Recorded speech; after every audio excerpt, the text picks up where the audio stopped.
Om Yajnanantimirandhasya Jnananjanasalakaya Chakshurmritam Jayana Tasmai Sri Gurave Namah.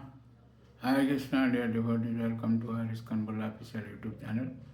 Today I am going to discuss 19th chapter of Srimad Bhagavatam, the fifth canto, in which there is description of the island of Jambudvipa. We are in this Jambudvipa. We should know what is this island, Jambu Island. So in 8 verses, Sukadeva Goswami describes the prayer of the inhabitants of Kimpurusa varsa to Lord Ramchandra. We have heard about how different varsas are there in this Jambudvipa. In the middle there is Ilavat varsa, on the right there is Bhadrasa varsa, on the left there is Ketumala varsa, and the south there is Hari varsa, Kimpurusa varsa, and then Bharat varsa. Then in the north there is Kuru varsa, like Romanik varsa, like etc. These 9 verses are there. So now we will hear the prayers offered by the inhabitant, like King Purusa Varsa, Hanuman is there. And they are praying the Lord Ramchandra.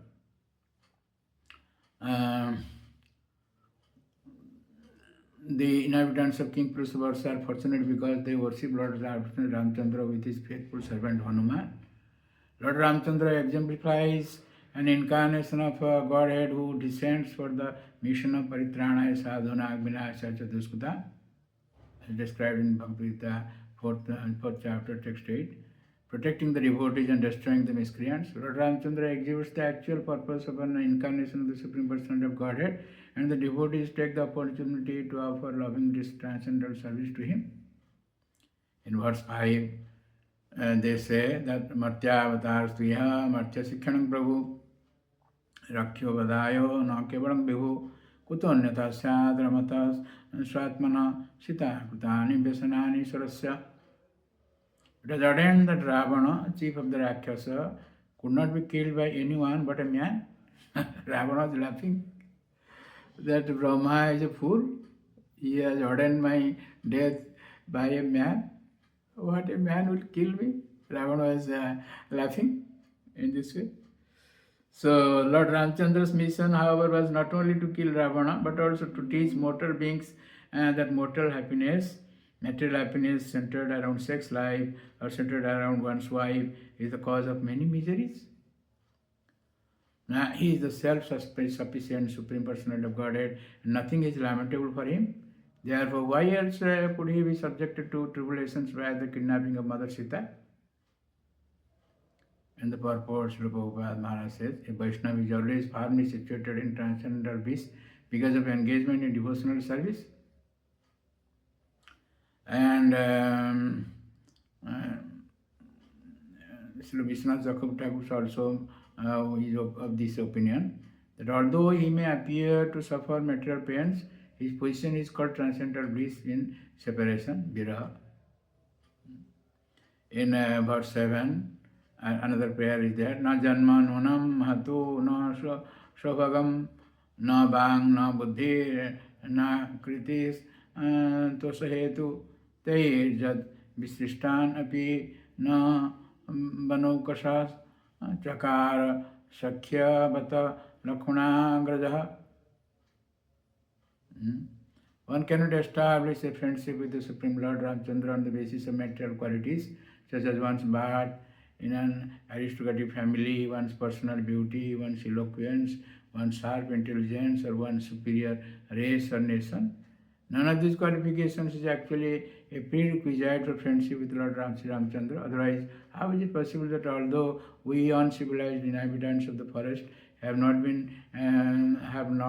taken noble births, although we have no physical beauty, and although we cannot speak like gentlemen, Lord Ramchandra has nevertheless accepted us as friends, the Banaras, the monkeys.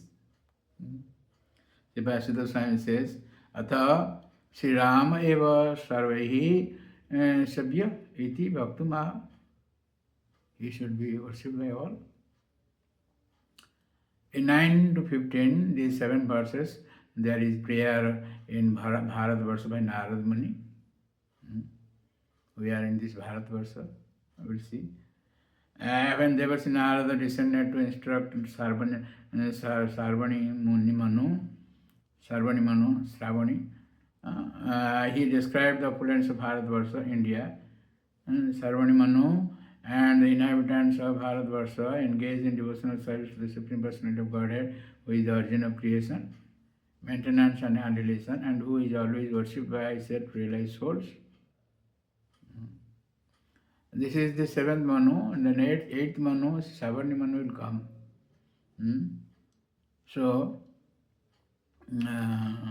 in 16 to 20, these 5 verses describe Bharatvarsha, inhabitants, and rivers and mountains. So in the planet known as Bharatvarsha, there are many rivers and mountains as there are in other tracts of land. Yet Bharatvarsha has specific significance because in this tract of land there exists the Vedic principle of varnashram dharma, which divides society into 4 varnas and 4 ashramas. Furthermore, Narad Muni's opinion is that even if there is some temporary disturbance in the execution of the varnashram dharma principles, they can be revived at any moment. The effect of adhering to the institution of varnashram is gradual elevation to the spiritual platform and liberation from material bondage. By following the principles of varnashram dharma, one gets the opportunity to associate with devotees. Such association gradually awakens one's dormant propensity to serve the Supreme Personality of Godhead and frees one from all the basic principles of sinful life. One then gets the opportunity to offer undivided devotional service unto the Supreme Lord, Vasudeva.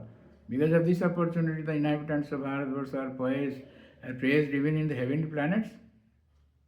That is described in 21 to 28, these 8 verses.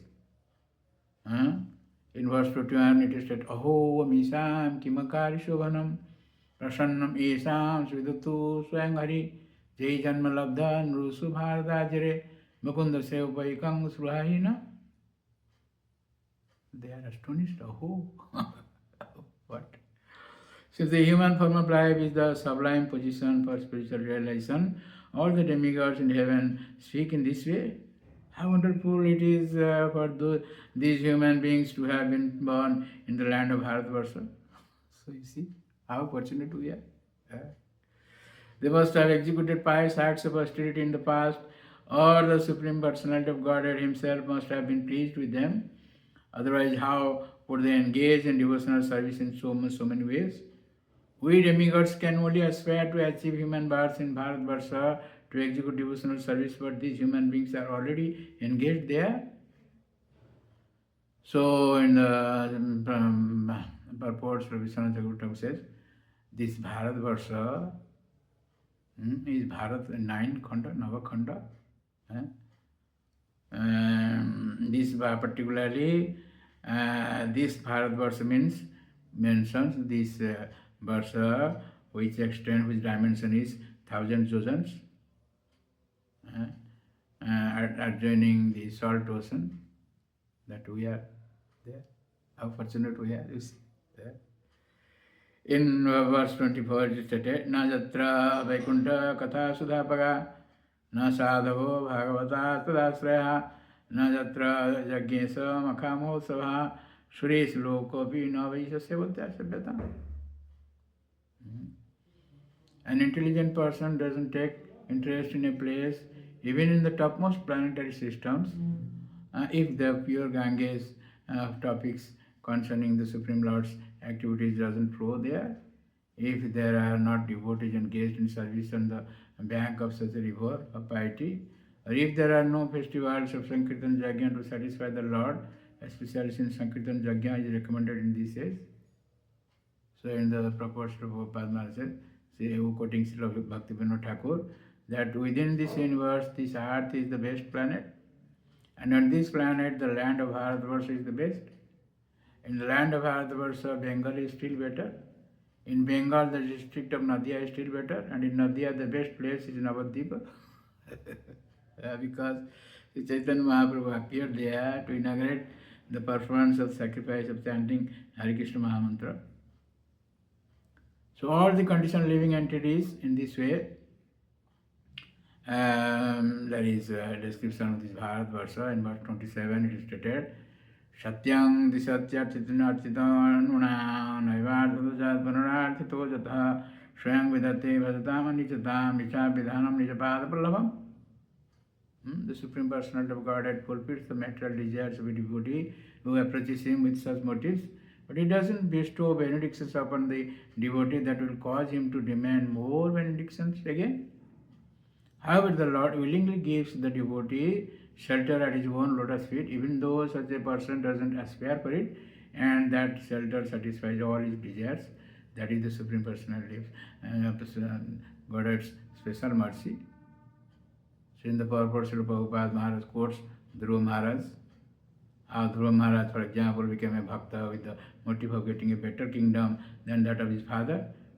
Not only father, but father's father's father. But finally he became a calm bhakta and said to the Lord, Swami Kutartva Sring Barang Na Jayate. This is described in Hari Bhakti Sudhadeva, that he is satisfied, he didn't want anything more. In this way, 29 to 31, these three verses describe islands around Jambudvipa. In this Jambudvipa there are 9 verses.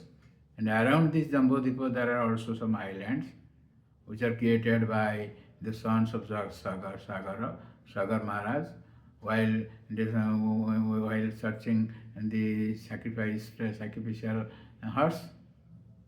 And these islands are Ramana, Lanka, etc. And this way this Jambudvipa is described.